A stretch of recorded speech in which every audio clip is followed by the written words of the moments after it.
Hi, this is Wes and Nancy with Amen Acres Homestead, and today we want to talk to you about staying warm in the winter if you lose your power.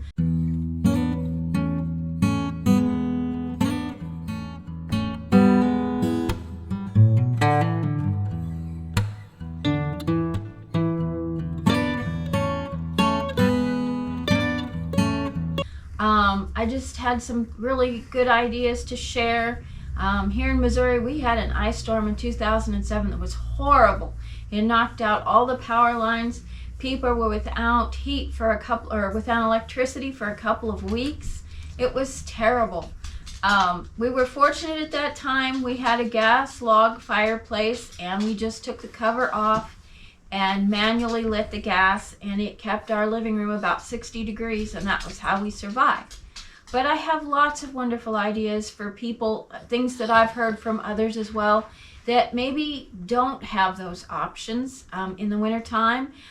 For instance, get a sleeping bag or two. Put one in your house, one in your car. Yeah, you can. We just bought 2 0-degree sleeping bag, mummy style sleeping bags. I think we got them for less than $100 for the both of them. I mean, you can go and get some expensive ones, but you can find them that are not so expensive. Also, in the wintertime, if you live in an apartment, you can get a tent, like a pup tent, and put it on your bed. You get in there and zip it up. It keeps all your body heat in there, and you get in your mummy bag or any sleeping bag that you can get. And if you can't afford an expensive bag, or even $40 or $50, you can go to Walmart and get one for $19 or $20. Yeah, I think the last time I was there, they had an actual, they call a 0-degree mummy bag. It was like $20, $25 the max. You put that in a tent. You get it, crawl in that, and maybe you put blankets on it to make it even better. There's just so many things that you can do. I got to check my notes. My kids, I told all of my kids, I have 3 kids, 3 grown kids, and I told them to all get a Mr. Buddy heater. And the Mr. Buddy heater costs about $70, $80. It depends on where you buy it. And it works on little tiny propane tanks, and you can buy those at Walmart or other places. It's about $5 for one of those little tanks, and you buy 2 or 3 of those, and it's going to last you a while, get you through a cold spell or power loss. The next thing we wanted to talk about, we love our wood burning stove. It took us a while. We saved up and got this. This is Summer's Heat by England Stoves. You can buy it at Lowe's or Home Depot. It was approved by our insurance man and our landlord. We bought this mobile home. We own it. And it is EPA certified, and it wasn't horribly expensive. So, if you have your own place and you can do something like that, you can cook on this, you can heat water on this in an emergency.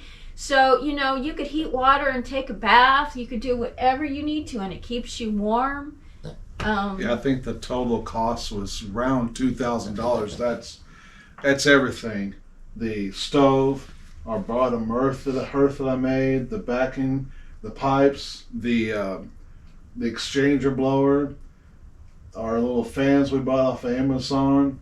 So, I mean, $2,000 is not much. It's a big upfront expense, but in the long term, it's not. This is our 3rd year using this, and last year we didn't even, I think maybe 2 or 3 times turned our heater on. That was it. And last year was that big vortex cold that was really cold, and it froze a lot of people's pipes and stuff. 30 below. We got to 30 below. And I think, if I remember right, that's the only time that our external furnace ever turned on, and that was because we didn't have fans circulating the heat right. You can get a little propane wall heater in case of an emergency. I think it's really important to have more than one form of heat, particularly in the areas that regularly get cold. If you have an electric outage, and if you've got a propane heater or you've got a wood burning stove, you're still okay. So I think that's important. And would you talk to them about our little Yeah, generator? talking about if your power goes out, if you want to circulate some heat with a fan, we have bought this year. It's an EcoFlow River 2. It's a small portable one, what they call a solar generator. This thing will hold a charge. I haven't had a chance to actually use it yet, and I will. And I want to do a video on how well it does. But you can charge this off of your plug-in in your house, or if the power is out, you can actually charge it with your car. Or if you want to buy solar panels, this one here will take up, I believe, to the 100-watt solar panels, but it'll charge with solar panels even. So it's 3 ways. The EcoFlow, from what I've seen, people I know, they do really good. This one here is, like I said, a small portable one. They have bigger ones. They have ones that are, I think, 1,000 watts. This one's only like 200 and some watt. But We bought that to take it camping with yeah, us. though. mostly to camping, but Yeah. just in case, like whatever power goes off, every little bit helps. Could you run a small heater off of it? Just a real small one? I don't know about a heater for sure, because that's the thing You could about charge your a phone. lot of people buy those little electric heaters, and it's kind of like the hair dryers that the ladies use to dry their hairs. That little hair dryer will use 1,500 watts, just like that, and that's because of the heating elements in it and the blowers and everything. So I don't believe that this little one would work on a little heater, but you could run a fan, you could have a fire, you could have a little buddy heater and blow that heat and separate it out. That's another thing to try to look at. If it gets where it's bad and you've lost power and it's real cold, you leave your faucets dripping a little bit so that they're dripping so it doesn't freeze.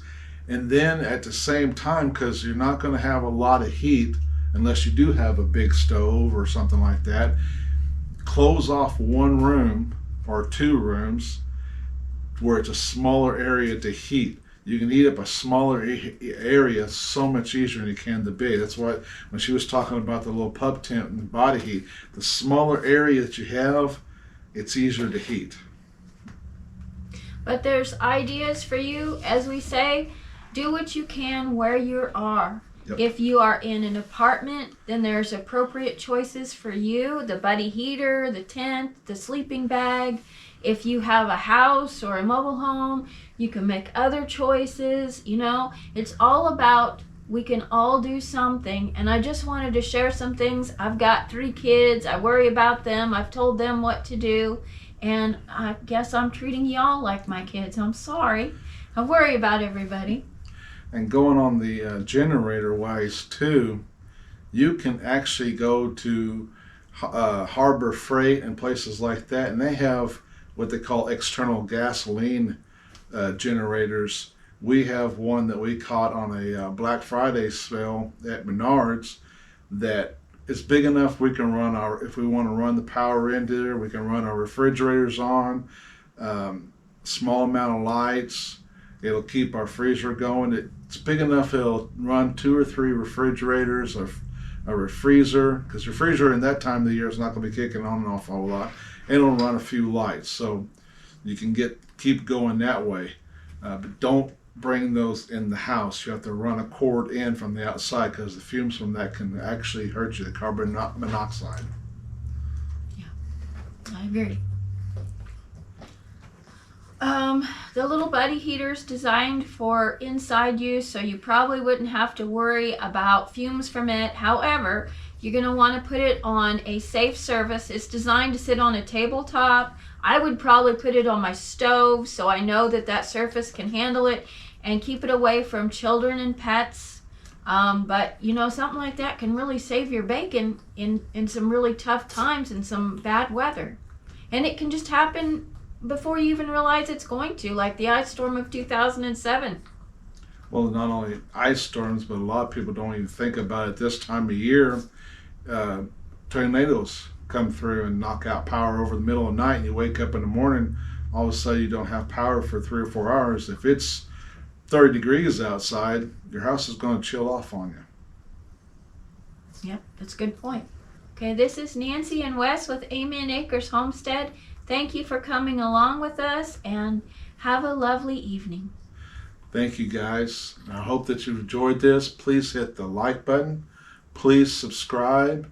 Help us to grow. And we thank you so much for coming along with us. We really do appreciate it. Bye, guys.